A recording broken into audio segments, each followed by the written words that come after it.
Hello, everybody, and welcome back to another Speaker in the Spotlight, which is your chance to get to find out a little bit more about the upcoming speakers in the Children's Mental Health Matters Summit, which starts on the 16th of September. So we are very, very close indeed. If you haven't got your free ticket, you can visit the Children's Mental Health Matters Summit.co.uk website, and you'll be able to register for free there. Without further ado, I will welcome the speaker that we have today, which is Nicola Saunders. Hello. So, hello, how are you? I'm well, thank you. Good. So, without further ado, Nikki, I'm going to just hand straight over to you and ask you to just give us a little bit of an introduction to you as a person, not the business person, but you as an actual human. Human. Human, yeah. So, my name's Nicki, obviously. I'm a psychotherapist of 20 years. I'm a mum of two who are now 23 and 20, which blows my mind. I can't believe they're the ages that they are. I'm a wife. I'm a dog mum. Yeah, I'm definitely a dog mum. And one of my... I've got a few guilty pleasures. I do love a bit of Married at First Sight. That's one of my guilty pleasures. But one of my favourite hobbies is genealogy. So I'm an amateur genealogist.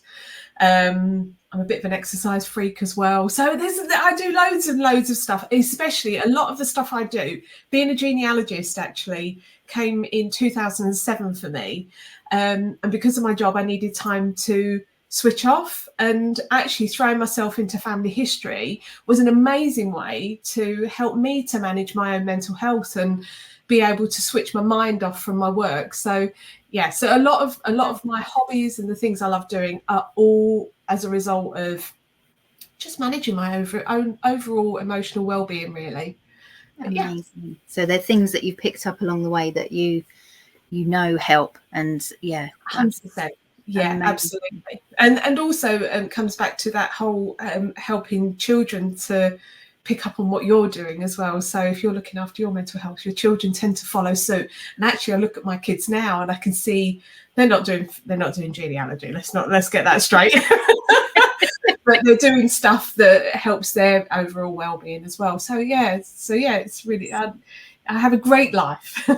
Amazing. And yeah, that our kids do copy us in every way. We do not always aware, are we? So do you want to share with us a little bit, because I love what you do, so do you want to share with us what your business is and what you do, please? Yeah, so I've been a psychotherapist for over 20 years, but one of the things that has continually presented itself to me in my work is children and adults bringing to the table the challenges that they faced in childhood. Now, some of these things aren't necessarily traumatic things. It's just how they were raised, different generations, and how that's impacted their future mental health. And, you know, about 10, 15 years ago, I wanted to write a program about this to support parents, because there's a lot of noise around parenting, and I wanted to write a program to help people to start from those very foundations of, well, how was I parented? How do I want that for my children? But 10, 15 years ago, I had children myself, and my priority was to look after them. So it was about 3 years ago that I embarked on creating the program. And I'm so glad that I waited, because I was a parent for much longer. So I was learning on the job as well. So I've actually brought 20 years of being a therapist and 23 years of being a mum and my own lived experience, and wrapped it all up in the Empower Parenting Programme, and to help parents to feel confident and calm in what they're doing and not comparing themselves, and getting rid of the guilt and the regret and the that comes with parenting, or seems to be synonymous with parenting, so that we can set our children up for success in the future and for their mental health to be really solid and stable. Because, you know, we are dragging stuff from the past inadvertently, subliminally, and sometimes as soon as we understand what it is we're dragging forward, we then can choose to change it. It's an incredible process. Yeah, it is. It's fascinating. And I was only introduced to the generational idea not long ago, actually, only a couple of years. And you sort of see, as you say, it doesn't have to be big trauma or anything like that. It can be something like I always have this belief that I struggle with money and budgeting and all of that. But one of the things I heard growing up is money's the root of all evil. And just that is an example, isn't it, of 100%. what you can do. Yeah, absolutely. And we're talking about from the benign to the serious. And the benign, actually, you know, the money is the root to all evil. That can really hold us back, because it's just that subconscious message of, well, we shouldn't have money, so we shouldn't aspire for money. So there, if we aspire for money, then that says something bad about us, you know. And it's all the internal chatter that comes with that message. Now, a lot of messages that parents have given us historically weren't done with ill intention. No. And that's the other thing that I really foster in the program that and the work that I do is, this is without criticism and judgment. It's coming from a place of understanding. My parents, for example, they had a book and their own experience. That was it. There was no internet. There was no Googling, what should I do when my child does this? So we have to cut the previous generations some slack and be compassionate towards them, in my view, and come from a place of understanding rather than from a place of judgment. You know, but in the future generations, they're going to know that we had the internet to do this. So really stabilizing those lovely parent-child relationships, because going back to, you know, you're likely to ask me why I'm here, why I want to be part of the summit. What matters more than children's mental health? You know, and what matters more than parents' mental health? What matters more than the parent-child relationship? You know, we're in the middle of a mental health crisis, and there's a reason for that. But if we, as parents and as children, we are intrinsically bonded from a place of respect and love and gratitude and understanding, we're winning. Then we're all stable and we're all in a good place. But so many parents are battling and struggling with what's right, what's wrong. And, you know, there is, let me tell you, we never get it 100% right. None of us.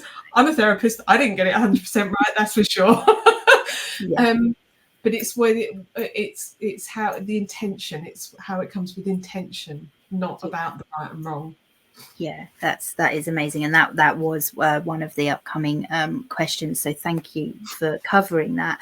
And I think, yeah, as you say, none of it is about blame. You know, not ourselves or anything like that. It's about just understanding, isn't it? And finding out more and realizing. And you know, in some ways, when you say like our parents had like life and a book, sometimes the internet, I find you get so many other opinions of what you should and shouldn't be doing that can also seem, it's like we needed something in the middle. Yeah. And you need to be able, I think ultimately you need to be able to trust yourself in what. And this is why I say we do have all the answers within us, because as human beings we know what we need, and therefore by default we do know what our children need, but we get so much noise, and sometimes we just need to put the spotlight on, very much like, well, the message that you received from your parents wasn't done with ill intention, but do I want to carry that message forward to my children? Because what was the impact on that message for me? You know, and asking yourself those questions, and then all of a sudden the answer comes, well, I don't want my children to fear money. I want them to embrace it, enjoy it, and be cautious with it. Yeah. How do I execute that? How do I send that message? So it almost opens everything up and enables us to choose to do things the way we want to do it, not how our friend is doing it or how our mum is doing it or anybody else, just how we do it. So yeah, I find it really empowering.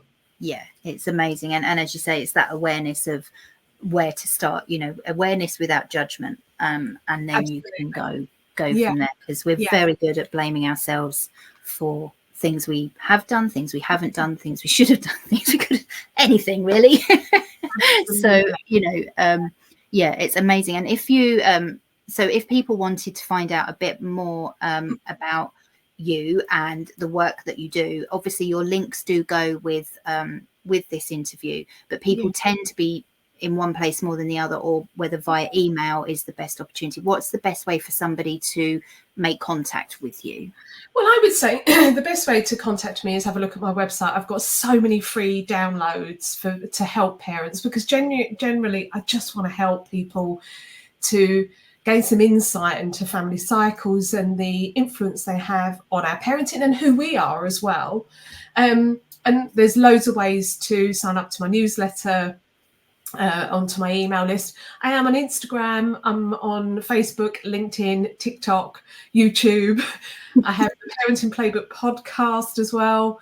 I'm also just about to launch a book called Who Made You the Milk Police? 50 Tips to Prevent Parental Burnout. So I'm around.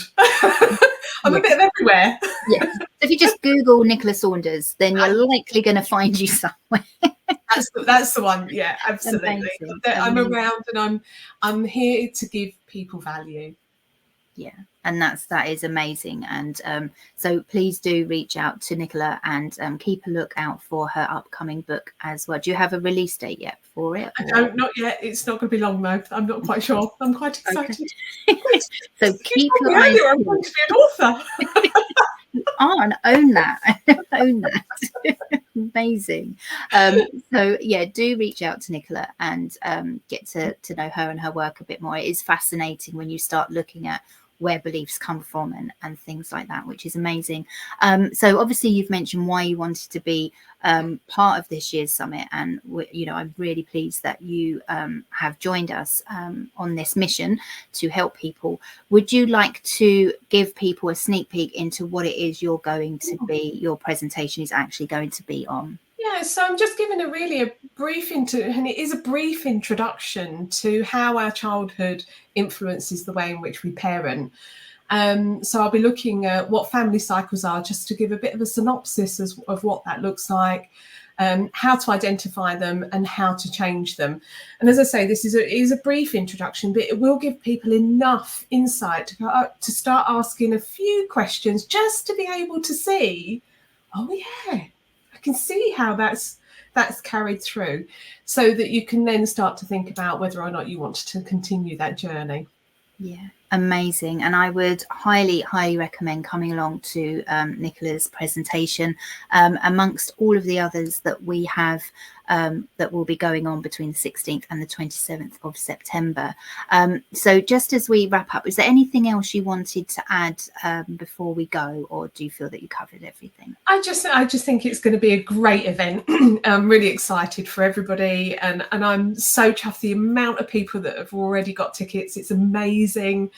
The fact that it's free for everybody is incredible, because every single one of these speakers, we all want to add value and to support the future generations' mental health. And I just think it shows that we've got a solidarity behind us all to support parents and the future generation. It's amazing. So thank you for having me as well. Well, thank you for joining us. And yeah, the biggest mission is to sort of help parents to be seen and heard, and know that there are people out there, lots of people that can help and will be offering really great value of stuff. So, well, that brings us to the end. So thank you so much for joining me today. And again, do reach out to Nicki to have a chat with her, or to get to know more about what it is that she does. And do head over to the website to grab your free ticket. And we will be back again very soon with another speaker in the spotlight. But for now, we'll see you later. Bye.